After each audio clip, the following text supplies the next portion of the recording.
দুই বোনের ভাগ্য। গ্রামের ছোট ঘরে ভোরবেলা। এক সময়ে এক গ্রামে দুই বোন ছিল, সুখী আর দুঃখী। সুখী ছিল নম্র, পরিশ্রমী ও হাসিখুশি। আর দুঃখী ছিল রাগী, অলস আর সবকিছুতেই অভিযোগ করত। মা, মেয়েরা আজকে বাজারে গিয়ে কিছু শাকসবজি এনে দিও তো। সুখী, ঠিক আছে মা, আমি বাজারে গিয়ে শাকসবজি এনে দেব।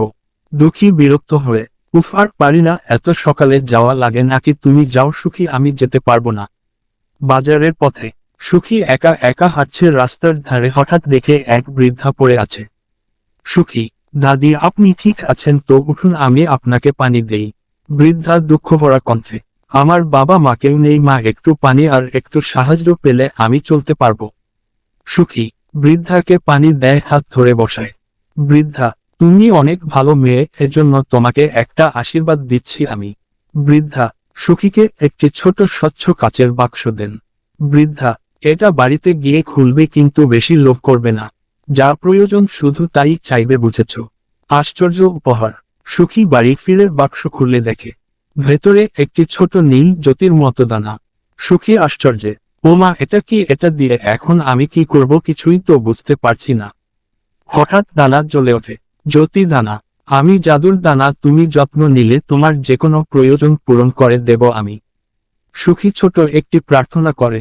সুখী, আজ মা কি রান্না করবে কিছু বুঝতে পারছে না, কারণ ঘরে কিছুই নেই। যদি তুমি একটু চাল আর ডাল দিতে তাহলে ভালো হতো। হঠাৎ টেবিলে এক থলে চাল আর ডাল হাজির হলো।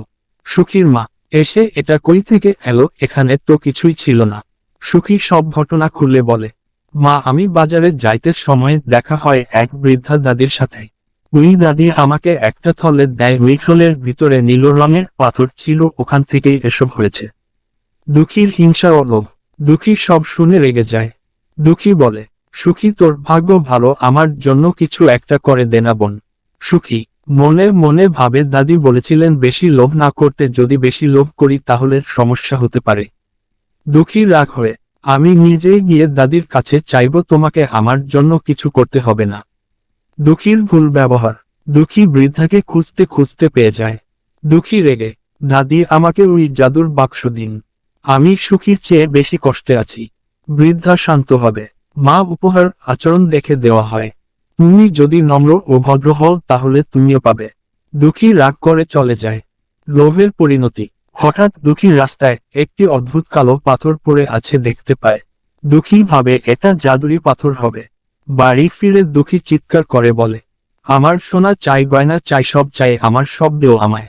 পাথর থেকে ধোঁয়া বের হয়। হঠাৎ দুঃখীর ঘরের জিনিসপত্র ভারী হয়ে পড়ে সব ভেঙে যায়। দুঃখী, আহা, এত অভিশাপ কি হয়ে গেল, এখন আমি কি করব? পাথর অগ্নির রঙে জ্বলতে থাকে। আকাশে বৃদ্ধার কণ্ঠ শোনা যায়। বৃদ্ধা, লোভ কখনো আশীর্বাদ নয় মেয়ে। যে মানুষ লোভী সে নিজের ঘর নিজেই ভাঙে। দুঃখীর পরিবর্তন। দুঃখী কাঁদতে কাঁদতে সুখীর কাছে আসে। দুঃখী, সুখী, আমি ভুল করেছি, আমি তোমার মতো হতে চাই, তুমি আমাকে সাহায্য করো। সুখী হাসি মুখে, চল দিদি, আমরা দুজন মিলে সব ঠিক করে ফেলি। দুজনে মিলে ঘর পরিষ্কার করে, মা বাবার কাজ করে, সব কাজ দুজন মিলে করে দেয়। জাদুর দানা নরম আলো ছড়ায়। জ্যোতি দানা, এখন আমি তোমাদের মনের আলো দেখেছি। তোমাদের দুই বোনের জন্যই আশীর্বাদ রইল। সুন্দর পরিণতি। পরের দিন একটি বড় চাকরির সুযোগ আসে সুখী ও দুঃখী দুই বোনের জন্য। সুখী আর দুঃখী, তারা দুজনই পরিশ্রম করে সফল হয়। মা, দেখো, মন ভালো হলে জীবনও কত সুন্দর হয়। দুঃখী, হ্যাঁ মা, আসলে ভাগ্য মন থেকেই তৈরি হয়, সেটাই আজ আমরা বুঝেছি। সুখী, আমরা দুই বোন এক হয়ে থাকলে সব ধরনের কাজই আমাদের সহজ হয়ে যাবে। এভাবেই দুই বোন বুঝতে পারল, সুখ আর দুঃখ ভাগ্যের নয়, মন আর আচরণের ফল।